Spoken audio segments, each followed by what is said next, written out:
না সেটা না, আমরা এখানে মানে বলা চলে আমরা তো এখানেই ইয়া হয়েছি, সেটা তুমি বুঝতেছো না কেন? আব্বু আমাদের এখানে নিয়ে এসে পড়াইছে সব ভাই বোন।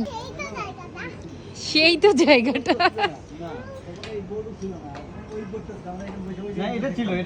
এখন কি কাকা কেউ থাকে না এখানে? এখন ওই যে মেশিন চললে আমরা থাকি। আচ্ছা এখানে একটা ইয়া ছিল যে ওই এইগুলো যে ওটা বাইরে করছে আপগ্রেড করার পরে আগুন ধরলে বন্ধ বলে এখন আর থাকি না আমরা। ওই যে ওখানে মেশিন চলে তখন বসে থাকি। হ্যাঁ ওইখানেই তোমার দাদু শুয়ে থাকতো জানো, এতটুক জায়গার মধ্যে। মেশিন চলে আমরা শুয়ে থাকি না। এখন তোমার আঙ্কেল শুয়ে থাকে, যেমন তোমার আঙ্কেল যায় অফিসে। তোমাদের আঙ্কেলের অফিস অনেক বড়। এই যে এখানে শুয়ে থাকতাম আমরা, এখানে